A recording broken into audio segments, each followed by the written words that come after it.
Je m'interroge ce jour sur la question de l'absence des panneaux de signalisation et la pose illégale des sabots dans la commune de Douala 5. Douala 5e.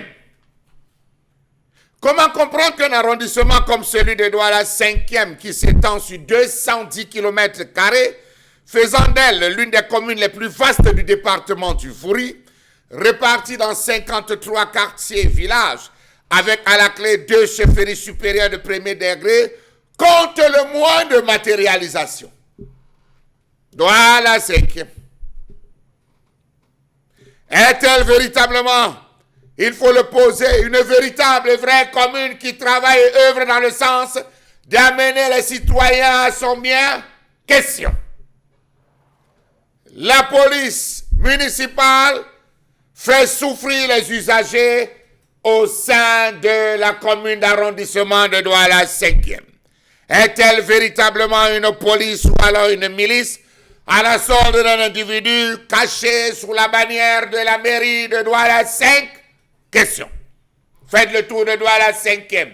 Allez au canton, allez du côté de Mbaga. Vous allez vous rendre compte, il n'y a pas de panneau de signalisation.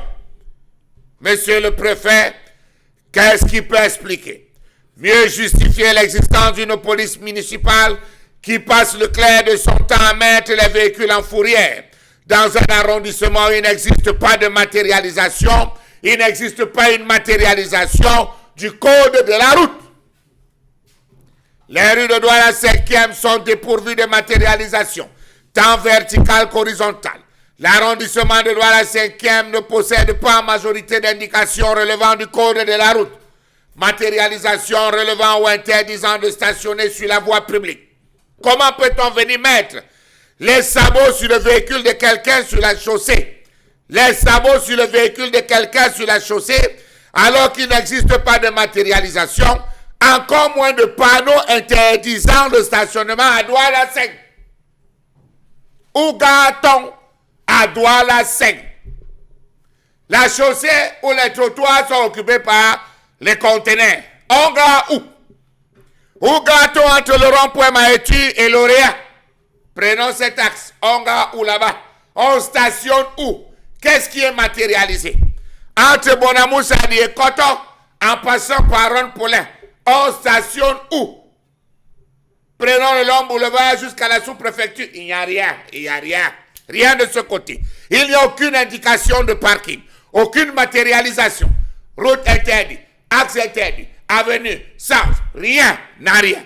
Comment peut-on mettre dans les sabots sur un véhicule et dire après, verbalement à l'occupant, qu'il devait mettre une roue sur la chaussée et une autre sur le trottoir? On le lui dit verbalement à Douala 5. Monsieur, il faut équilibrer ton véhicule. Légèrement sur le trottoir et légèrement sur la chaussée.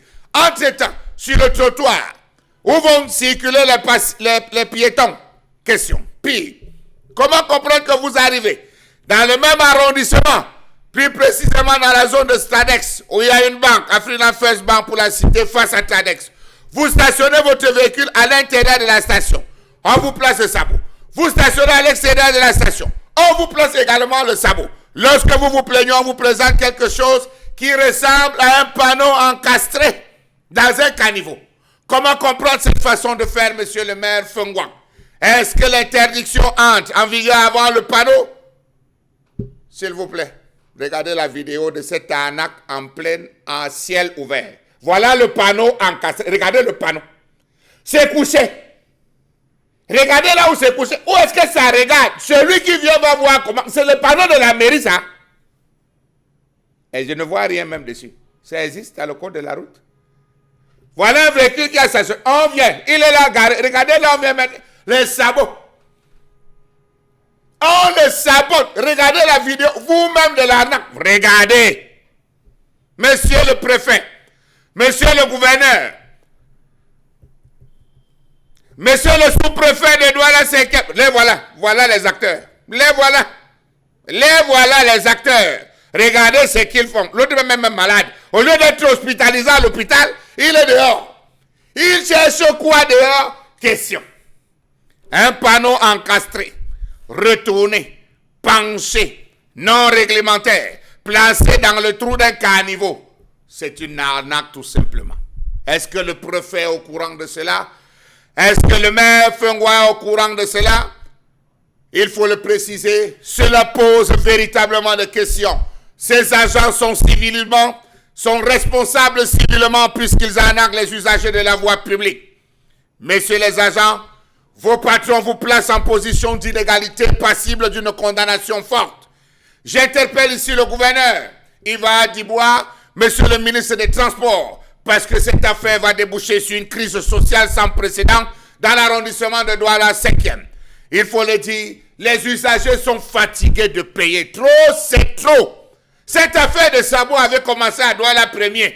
Vous avez vu ce que ça avait fait dans Douala. C'est grave à Douala 5e. Grave. Monsieur le préfet, savez-vous qu'il y a beaucoup d'argent que ces gens se font illégalement sur les usagers? On parle de 25 000 francs CFA sur la tête de chaque véhicule saboté. Multiplié par 20 véhicules jour. 25 000 fois 20 véhicules, ça fait combien? Quand on sait que ça, c'est la fourchette pour négocier. Comment comprendre qu'un usager, pour éviter les nids de poules présents en abondance sur la chaussée abandonnée par la mairie, essaye d'éviter en faisant un léger détour? Il est aussitôt interpellé par les braqueurs de la police municipale qui vont le torturer à souhait et exiger des sommes faramineuses. Comment comprendre que ces 10 véhicules, parfois mis en fourrière, sont détériorés par ces personnes qui sont censées les conduire convenablement et parfois se retrouvent à forcer les portières et utiliser ces véhicules? Les usagers souhaiteraient que tout se fasse sur le plan réglementaire, c'est-à-dire qu'on organise une équipe, une sortie ou une opération coup de poing sur le terrain avec les responsables fiscaux, avec la direction des impôts, avec les assurances, avec les forces de maintien de l'ordre, que tout se passe le plus convenablement possible. Et non cette arnaque à ciel ouvert. Bravo déjà à vous, monsieur le préfet, pour avoir mis un terme aux manigances des syndicats de mototaximens. Savez-vous que les responsables de ces syndicats, ces derniers temps, ont fait le tour des autorités administratives afin qu'elles les autorisent à reprendre leurs activités sur la voie publique? Car, disent-ils, ça ne va pas chez eux. Ils ont faim et ils souffrent, démontrant de fait une certaine complicité avec ces derniers. Ces syndicats devraient composer leurs adhérents pour vérification. Ils n'ont pas le droit d'interpeller les usagers, encore moins celui d'exiger les pièces d'engin au bensigineur. C'est à la police de le faire en collaboration avec les autorités fiscales de ce pays. On ne refuse pas la réglementation, mais de grâce, mettez les panneaux. Trop, c'est trop. Les usagers ont assez de dépenser inutilement. Les usagers seraient contents que vous, sous votre houlette, soit organisé une opération coup de poing avec les différents services, impôts, assurances, visites techniques et j'en passe. On plongeait en ce moment dans l'extrême brutalité par ces éléments. Vivement que ça change et qu'on ait des panneaux, des vrais panneaux. La preuve. J'interpelle ici la mairie de ville. Est-ce que vous n'avez pas été sollicité un temps soit peu pour intervention concernant ces cas de faux panneaux, des panneaux retournés, lorsque ça existe, et dans le cas de Douala 5e, où véritablement il n'y a rien. Circulez, allez voir ailleurs. Ici, c'est la jungle. Celui qui tombe, je le prends. Nyagmi, Agnario.